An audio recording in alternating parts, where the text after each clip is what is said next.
آپ کی نظروں کے سامنے یہ اس گھر کا ماڈل ہے کہ کائنات کی تمام رحمتیں اور برکتیں سب سے زیادہ اسی گھر پر برسیں۔ اس مقدس مسکن کا اگر جائزہ لیا جائے تو سب سے پہلی جو چیز ہماری نگاہوں کو اپنی جانب متوجہ کرتی ہے وہ ہے اس گھر کی سادگی۔ ایک لمحے کو تصور کریں کہ ہمارے پیارے آقا کے زمان و مکان جن کی دسترس میں تھے، جو نہ صرف اس ظاہری جہاں بلکہ دوسرے جہانوں کے بھی سردار تھے، اور اگر مختصراً کہا جائے تو وجہ تخلیق کائنات تھے، تو وہ اس دنیاوی زندگی کو کیا حیثیت دیتے تھے۔ سب سے پہلا منظر جو آپ کی سکرین پر ہم شیئر کر رہے ہیں، اس سے آپ کو اندازہ ہوگا کہ رسول اللہ صلی اللہ علیہ وآلہ وسلم کے گھر کی ساخت کیسی تھی، اس کا سٹرکچر اور اس کا ڈیزائن کیسا تھا۔ اگر آپ اس ماڈل ہاؤس کا جائزہ لیں تو آپ کو معلوم ہوگا کہ گھر کے مرکزی دروازے یعنی داخلی راستے کے بالکل ساتھ ایک چھوٹا سا احاطہ تھا، جس کے ایک کونے پر ایک چارپائی اور زمین پر ایک تلائی بچھی ہوئی تھی، اور روایات یہ بتاتی ہیں کہ یہی وہ بابرکت کونا تھا جہاں ہمارے پیارے آقا حضرت محمد صلی اللہ علیہ وآلہ وسلم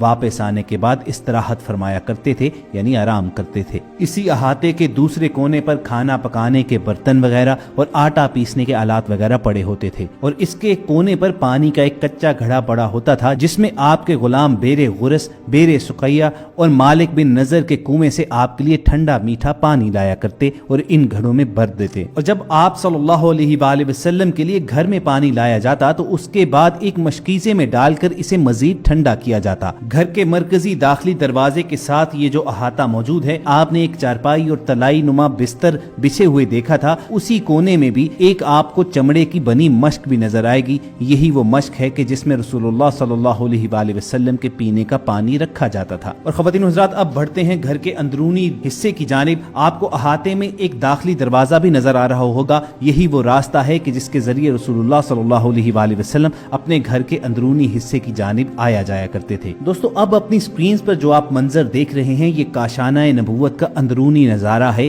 یہ جو آپ کو سکرین پر روشنیاں نظر آ رہی ہیں، یہ تو ظاہر سی بات ہے کہ سعودی حکومت نے اس اندرونی حصے کو روشن کرنے کے لیے ان برقی کمکموں کا بندوبست کیا ہے، لیکن رسول کریم صلی اللہ علیہ وآلہ وسلم کی اس ظاہری حیات طیبہ میں اس حصے میں ایک آلہ ہوا کرتا تھا جن میں چراغ دھرا جاتا تھا، جو سر شام جلا دیا جاتا۔ اس حصے کی کچی چار دیواری میں آپ کو نظر آ رہا ہوگا کہ فرش پر کھجور کی چٹائیاں دھری ہوئی ہیں۔ ان چٹائیوں کے ایک جانب چارپائی نما ایک چیز پڑی ہے جن پر استراحت فرمانے کا انتظام ہے، اور ساتھ ہی زمین پر ٹاٹ دھرا ہوا ہے۔ کائنات کے سب سے افضل بشر، دو جہانوں کے سردار ہمارے پیارے آقا محمد صلی اللہ علیہ وآلہ وسلم کی یہ عادت مبارکہ تھی کہ وہ نرم بستر پسند نہیں فرمایا کرتے تھے، اور اکثر اوقات عبادات کرنے کے بعد آپ زمین پر ہی لیٹے رہتے۔ اور ذرا آقا صلی اللہ علیہ وآلہ وسلم کے اس گھر کے اندرونی حصے کی چھت کا نظارہ کیجئے کہ ان پر کھجوروں کی چھال در کر اس پر سائے اور پردے کا انتظام فرمایا گیا ہے۔ کاشانہ نبوت کے اندرونی حصے کا جائزہ لیتے ہوئے اگر آپ سامنے دیکھیں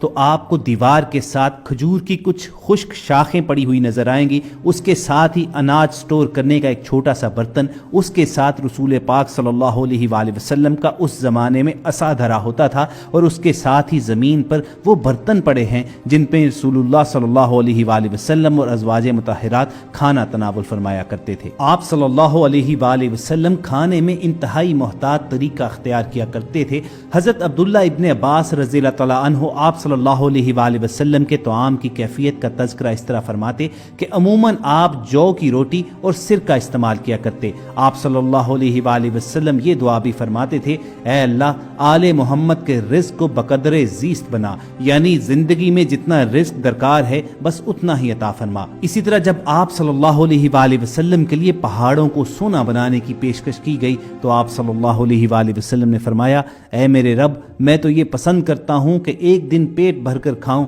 اور ایک دن بھوکا رہوں، تاکہ جب تیرا کھاؤں تو تیرا شکر ادا کروں، اور جب بھوکا رہوں تو آپ کی جانب گریہ و زاری میں لگا رہوں۔ آپ نے زہد و قناعت کا درس دیا۔ اس راہ میں آپ صلی اللہ علیہ وآلہ وسلم کا اپنا طرز عمل کیا تھا۔ عرب کے ہر گوشے سے دولت کے خزانے لدے چلے آتے تھے، مگر شہنشاہ عرب و عجم رسول اللہ صلی اللہ علیہ وآلہ وسلم کے کاشانہ نبوت میں وہی فقر و فاقہ ہوتا تھا۔ حضرت صلی اللہ علیہ وآلہ وسلم کے پردہ فرمانے کے بعد حضرت عائشہ صدیقہ رضی اللہ تعالی عنہا فرمایا کرتی تھیں کہ حضور اس دنیا سے پردہ فرما گئے، مگر 2 وقت بھی سیر ہو کر آپ صلی اللہ علیہ وآلہ وسلم نے کھانا نہ کھایا۔ آپ رضی اللہ تعالی عنہا بیان کرتی ہیں کہ جب آپ صلی اللہ علیہ وآلہ وسلم کا وصال ہوا تو گھر میں اس دن کے کھانے کے لیے تھوڑے سے